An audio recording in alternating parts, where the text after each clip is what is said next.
আসসালামু আলাইকুম, শুভ সকাল। সবাইকে স্বাগত জানাচ্ছি আমার দেশ লিড নিউজে। সঙ্গে আছি আমি মাহবুবুর রহমান ইমন। আমাদের আজকের লিড নিউজের শিরোনাম, গণভোটের রায় মানতে দ্বিধায় সরকার। চলুন দর্শক, আজকে লিড নিউজটির বিস্তারিত জেনে নেওয়া যাক। জুলাই জাতীয় সনদ বাস্তবায়ন নিয়ে সরকার এক ধরনের সিদ্ধান্তহীনতায় ভুগছে। নির্বাচনে জয়লাভের পর থেকেই এমনটা দেখা যাচ্ছে। নির্বাচনী প্রচারণার সময় গণভোট হ্যাঁ অথবা না নিয়ে বিএনপির নীতি নির্ধারক ও তৃণমূলে অবস্থানের অস্পষ্টতা লক্ষ্য করা গিয়েছিল, যার প্রভাব দেখা যায় গণভোটের ফলাফলেও। অনেক আসনে বিএনপির প্রার্থী জয়লাভ করলেও সেখানে গণভোটে হ্যাঁ হেরেছে। অতি সম্প্রতি হাইকোর্টে গণভোটের বৈধতা নিয়ে মামলা করলে সংশ্লিষ্ট বেঞ্চ কেন গণভোট অবৈধ হবে না বলে রুল জারি করেছে, যা গণপ্রত্যাশার সঙ্গে সাংঘর্ষিক বলে রাজনৈতিক বিশ্লেষকরা মনে করেন। হাইকোর্ট থেকে রুল জারির ক্ষেত্রে সরকারের মৌন সমর্থন ছিল বলে অভিযোগ রয়েছে। এই মামলায় বিএনপিপন্থী আইনজীবীদেরও বেশি সক্রিয় দেখা গেছে। সব মিলিয়ে জুলাই সনদ বাস্তবায়ন নিয়ে সরকারি দলের মধ্যে এক ধরনের দ্বিধা পরিলক্ষিত হয়েছে। সংস্কার ইস্যুতে তাদের প্রকৃত অবস্থা নিয়েও ধোঁয়াশা তৈরি হয়েছে।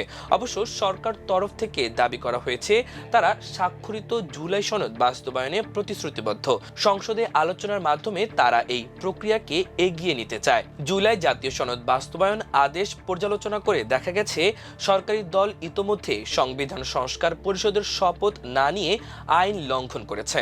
সনদ বাস্তবায়ন আদেশের বিধান অনুযায়ী সংসদ সদস্যদের শপথের পর একই দিনে একই ব্যক্তির হাতে সংবিধান সংস্কার পরিষদের সদস্য হিসেবে নির্বাচিত প্রতিনিধিদের শপথ গ্রহণের কথা ছিল। তবে গত 17 ফেব্রুয়ারি বিএনপি ও তাদের মিত্র এবং স্বতন্ত্র নির্বাচিত প্রতিনিধিরা সংসদ সদস্য হিসেবে শপথ নিলেও সংবিধান সংস্কার পরিষদের সদস্য হিসেবে শপথ নেননি। অবশ্য সেদিন জামায়াত ইসলামী, এনসিপি সহ 11 দলীয় জোটের 77 জন নির্বাচিত প্রতিনিধি দুটি পদের জন্য শপথ নিয়েছেন। সরকারি দলের শপথ না নেওয়ার পাশাপাশি আজ রোববার আইনটির আরেকটি গুরুত্বপূর্ণ বিধান ভঙ্গ হতে চলেছে। জুলাই জাতীয় সনদ বাস্তবায়ন আদেশে গণভোটের ফলাফলের গেজেট প্রকাশের 30 পঞ্জিকা দিবসের মধ্যে সংবিধান সংস্কার পরিষদের সভা অনুষ্ঠানের বাধ্যবাধকতা ছিল। তবে গতকাল শনিবার পর্যন্ত এ অধিবেশন ডাকা হয়নি। আজ বৈঠক অনুষ্ঠানেরও কোনো সম্ভাবনাও নেই। গতকাল জামায়াত ইসলামী নেতৃত্বাধীন 11 দলীয় ঐক্যজোট লিয়াজো কমিটির জরুরি সভা করে আজকের মধ্যে সংবিধান সংস্কার পরিষদের বৈঠক ডাকার আলটিমেটাম দিয়েছে। বৈঠক ডাকা না হলে আন্দোলনের হুঁশিয়ারি উচ্চারণ করেছেন তারা। জুলাই অভ্যুত্থানের প্রত্যাশা অনুযায়ী রাষ্ট্রীয় সংস্কারের উদ্যোগ নিয়েছিল বিদায়ী অন্তর্বর্তী সরকার। ওই সরকার প্রথমে সেক্টর ভিত্তিক সংসদ কমিশন এবং পরবর্তী সময়ে সংবিধান সম্পর্কিত 6টি কমিশন নিয়ে একটি ঐক্যমত্য কমিশন গঠন করে সংস্কার প্রক্রিয়া এগিয়ে নেয়। ওই কমিশন বিএনপির, জামায়াত ও এনসিপি সহ জুলাই আন্দোলনের পক্ষের সব রাজনৈতিক দলের সঙ্গে দীর্ঘ আলোচনা ও সিরিজ বৈঠক করে জাতীয় জুলাই সনদ প্রস্তুত করে। বিএনপি সহ কয়েকটি দল কিছু বিষয়ে নোট অব ডিসেন্ট দিয়ে ওই সনদে সম্মতিও জানায়। পরে বিএনপি, জামায়াত সহ রাজনৈতিক দলগুলো সনদে সই করে। পরে ওই জুলাই সনদ বাস্তবায়নে ত্রয়োদশ জাতীয় সংসদ নির্বাচনের দিনই অনুষ্ঠিত হয় গণভোট। গণভোটে হ্যাঁ জিতলে কোন কোন ক্ষেত্রে কি ধরনের সংস্কার হবে সেটাও স্পষ্ট করা হয়েছিল। হ্যাঁ জয়ী হলে নির্বাচিত গণপ্রতিনিধিরা শপথ নিয়ে সংসদ সদস্য হিসেবে দায়িত্ব পালনের পাশাপাশি নির্দিষ্ট সময়ের জন্য সংবিধান সংস্কার পরিষদের সদস্য হিসেবে দ্বৈত ভূমিকা পালন করবেন বলেও জুলাই আদেশে স্পষ্ট উল্লেখ রয়েছে। তবে গণভোটে হ্যাঁ জয়ী হলেও সংবিধান সংস্কার পরিষদের সদস্য হিসেবে বিএনপি এখনো শপথ নেয়নি। ডাকা হয়নি সংবিধান সংস্কার পরিষদের অধিবেশনও। সব মিলিয়ে সংস্কার প্রক্রিয়ার ভবিষ্যৎ নিয়ে এক ধরনের শঙ্কা তৈরি হয়েছে। এদিকে সরকারের তরফ থেকে সংবিধান সংস্কার পরিষদের শপথ না নেওয়ার বিষয়ে ইতোমধ্যে একটি ব্যাখ্যা দেওয়া হয়েছে। বলা হয়েছে, বিদ্যমান সংবিধানে এ ধরনের শপথের কোনো বিধান না থাকায় তারা ওই শপথ গ্রহণ করেনি। এ ধরনের শপথ গ্রহণ করতে হলে তা আগে সংবিধানে অন্তর্ভুক্ত করতে হবে। বিষয়টি নিয়ে সংসদের বৈঠকে আলোচনার সুযোগ রয়েছে বলেও দলটির পক্ষ থেকে বলা হয়েছে। গতকাল জাতীয় সংসদে গণমাধ্যমের সঙ্গে আলাপকালে সংবিধান সংস্কার পরিষদ নিয়ে জাতীয় সংসদের অধিবেশনে হতে পারে বলে মন্তব্য করেছেন বিএনপির স্থায়ী কমিটির সদস্য ও স্বরাষ্ট্রমন্ত্রী সালাউদ্দিন আহমেদ। তিনি বলেন, আলোচনা ফ্লোরে হতে পারে।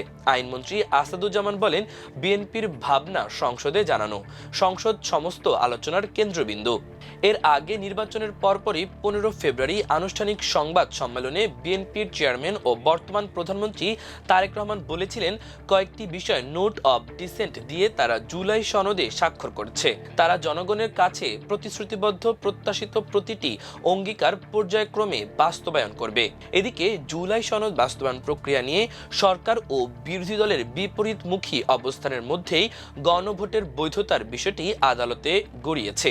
গত 23 ফেব্রুয়ারি হাইকোর্টে জুলাই সনদ বাস্তবায়ন আদেশ, সাংবিধানিক সংস্কার পরিষদ এবং গণভোট অধ্যাদেশের ধারা 3 কেন অসাংবিধানিক ঘোষণা করা হবে না মর্মে দুটি পৃথক রিট পিটিশন দায়ের করেন সুপ্রিম কোর্টের আইনজীবী চৌধুরী মোহাম্মদ রেদওয়ানি খোদা এবং গাজী মোহাম্মদ মাহবুব আলম। পরে গত 3রা মার্চ রিট দুটি শুনানি শেষে বিচারপতি রাজিক আল জলিল ও বিচারপতি মোহাম্মদ আনোয়ারুল ইসলামের বেঞ্চ রুল জারি করে। রুলে জানতে চাওয়া হয়, জুলাই জাতীয় সনদ বাস্তবায়ন আদেশ 2025 এবং গত 16 ফেব্রুয়ারি সংসদ সচিবালয় থেকে নবনির্বাচিত সংসদ সদস্যদের সংবিধান সংস্কার পরিষদের সদস্য হিসেবে শপথ নিতে যে চিঠি দেওয়া হয়েছে তা কেন অবৈধ ও অসাংবিধানিক ঘোষণা করা হবে না। একই সঙ্গে গণভোট অধ্যাদেশ 2025-এর 3 নম্বর তফসিল, যার অধীনে রাজনৈতিক দলগুলো 30টি বিষয়ে ঐক্যমত্য পৌঁছেছিল, তা কেন বেআইনি ও অসাংবিধানিক ঘোষণা করা হবে না সে বিষয়েও ব্যাখ্যা চাওয়া হয়। রুল জারির পর জুলাই সনদ বাস্তবায়ন আদেশ ও গণভোট অধ্যাদেশের বৈধতা চ্যালেঞ্জ করে হাইকোর্টে দায়ের করা রিট দুটিকে রাজনৈতিক উদ্দেশ্য প্রণোদিত বলে অভিযোগ তোলা হয় জামায়াত ইসলামীর পক্ষ থেকে। রুলের বিষয়ে জানতে চাইলে জামায়াতের পক্ষে শুনানিতে অংশ নেওয়া অ্যাডভোকেট শিশির মনির গতকাল আমার দেশকে বলেন, আইনি পদক্ষেপটি সরকার ফরমায়েশিভাবে নিয়েছে। সরকারের পক্ষ থেকে এটি পরিকল্পিত আইনি পদক্ষেপ। এ ধরনের পদক্ষেপ নজিরবিহীন। বিষয়টি জাতীয় সংসদের বিষয় রাজনৈতিকভাবে সেটেলড না করে আদালতের বারান্দায় আনাটা আত্মঘাতী। সংবিধান সংস্কার পরিষদের বিষয়ে বিরোধী দলীয় নেতা সংসদে সময় মতো আলোচনার প্রসঙ্গ তুলবেন উল্লেখ করে গতকাল সাংবাদিকদের সঙ্গে আলাপকালে বিরোধী দলীয় চিফ হুইপ নাহিদ ইসলাম বলেন, গণভোটের রায় যেহেতু সংস্কারের পক্ষে এসেছে, রাষ্ট্রপতির সংসদ অধিবেশনের পাশাপাশি সংবিধান সংস্কার অধিবেশন ডাকার কথা ছিল। সরকারি দলের পক্ষ থেকে বলা হয়েছিল সংসদে এ বিষয়ে আলোচনা হবে, সেটা আমরা সংসদে জানতে চাইব।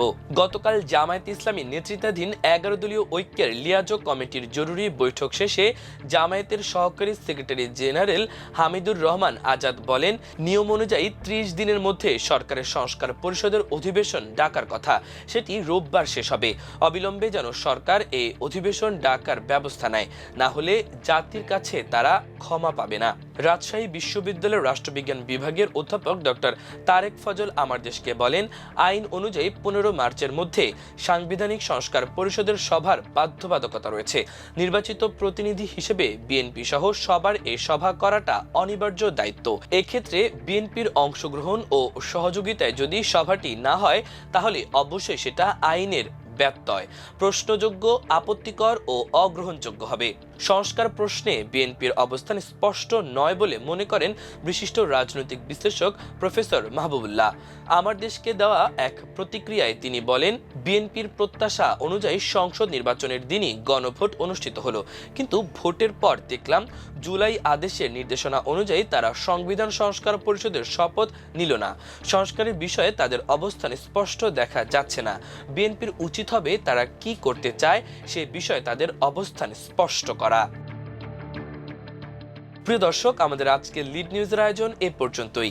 আগামীকাল আরেকটি লিড নিউজ নিয়ে আপনাদের সামনে হাজির হব। সে পর্যন্ত মহান আল্লাহ তাআলা আপনাদের সবাইকে ভালো রাখুক, সুস্থ রাখুক। এতক্ষণ সঙ্গে থাকার জন্য অসংখ্য ধন্যবাদ। আল্লাহ হাফেজ।